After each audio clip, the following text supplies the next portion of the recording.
Hi, welcome to the Paper Snob. This is Tara. Today I am working on 30 Days of Sketches, day number 25.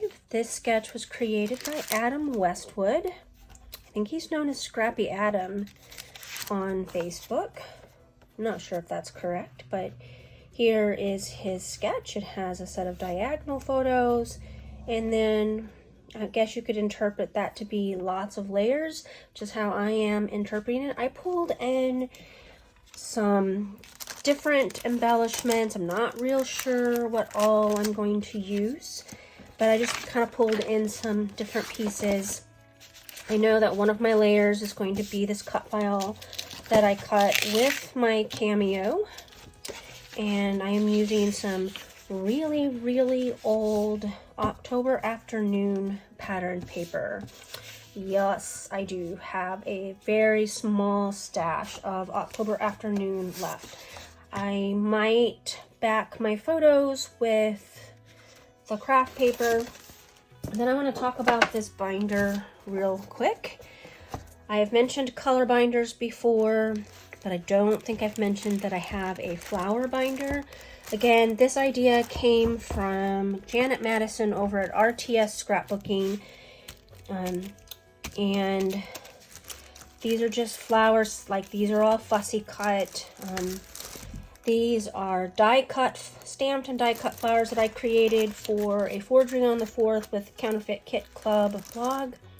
Some print and cuts, and some just various stickers and bits and pieces in here. And so I thought that I would go ahead and try to use some of the flower elements from this as embellishments.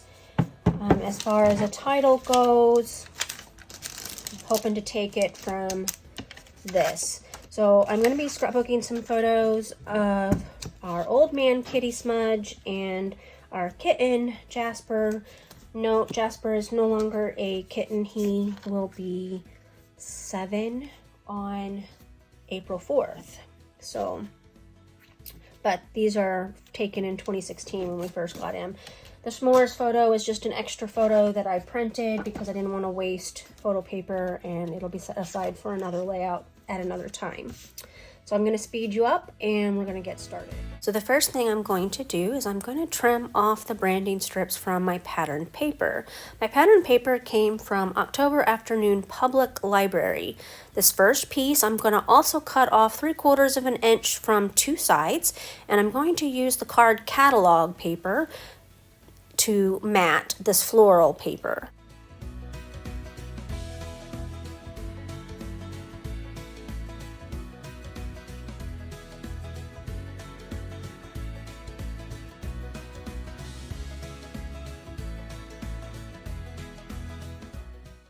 I'm going to go ahead and adhere the floral piece to the card catalog piece, and we're going to just get this started.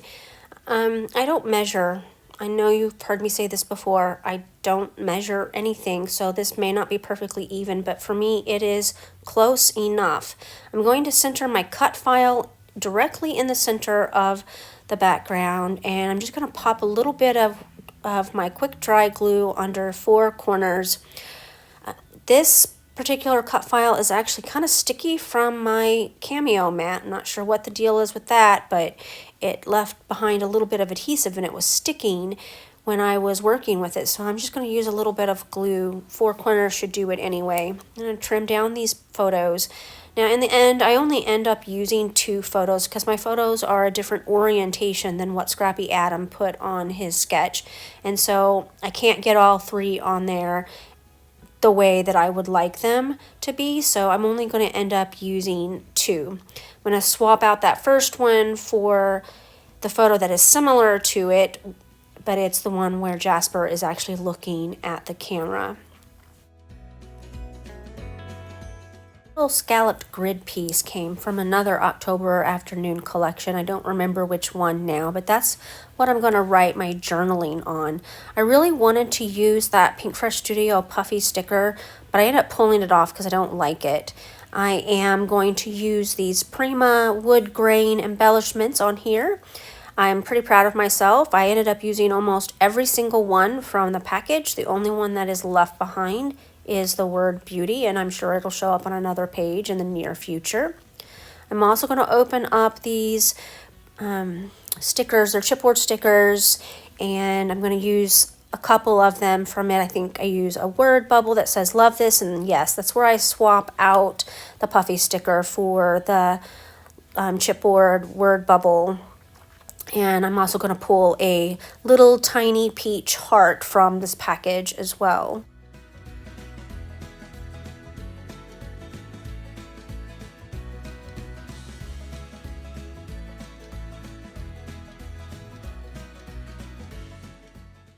Now I'm going to bring in some of the flowers from my flower binder. I already knew which ones I was going to pull. I was going to pull those Maggie Holmes fussy cut flowers. Pretty sure that those are from her Fresh Bouquet collection. I'm not 100% sure, but I think so.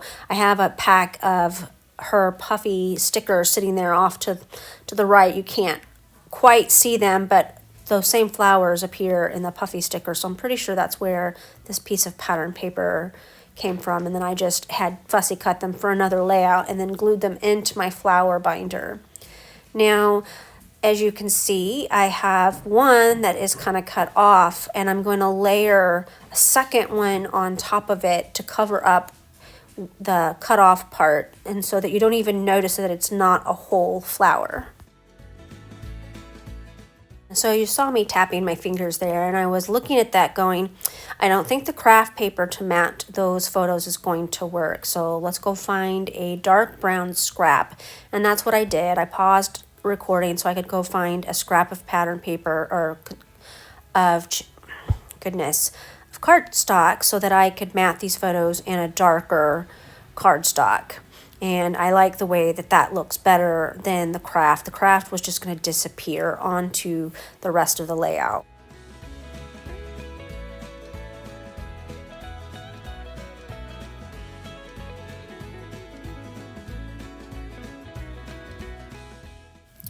So I know I don't usually adhere things on camera, but for some reason I kept the camera rolling, and I'm just going to sit here and glue everything down. I'm going to use quick dry and adhesive on a lot of the embellishments like the flowers. I'll just lift up the edges and I'll glue underneath them. I am going to take apart my journaling area a little bit and use my ATG gun on the back of my little journaling piece. You can see it had a piece of pattern paper on the back of it as well. And the wood grain embellishments actually have foam tape on the back of them. I tried to peel it off of one of them, but it wouldn't come off. And funny, it actually is staying down pretty well, so I didn't end up adding more adhesive. Normally I would, but it seemed to be pretty sticky, and so I'm just gonna go with it, and hopefully it'll stay. If not, it's a later date I'll end up re-gluing it. That happens all the time. I know other people have that same problem. I know that one of those top right hand flowers is hanging off the edge. I'll fix that off camera. Alright, off camera all I did was add this stitching. I intentionally did not stitch the corners evenly because I like the haphazard look. I added my journaling, which just tells about how Smudge is tolerating the new kitten and his presence in my lap, which he thinks is his lap. So he's just kind of tolerating it, and of course Jasper is oblivious and falls asleep on top of Smudge, who probably was growling the whole time. I want to thank you for stopping by my channel today. If you liked my video, click that thumbs up button. If you are not a subscriber, please subscribe. It is free to subscribe. I will interact with you. Just pop a comment down below if you have any questions or comments about my layout or any techniques that I might use in any of my layouts. I will try to answer your questions the best that I can. Make sure that you check that collaborative playlist below because there are a bunch of awesome scrapbookers in this hop, and you need to see what they're doing with these sketches as well. You have a great Saturday. Bye.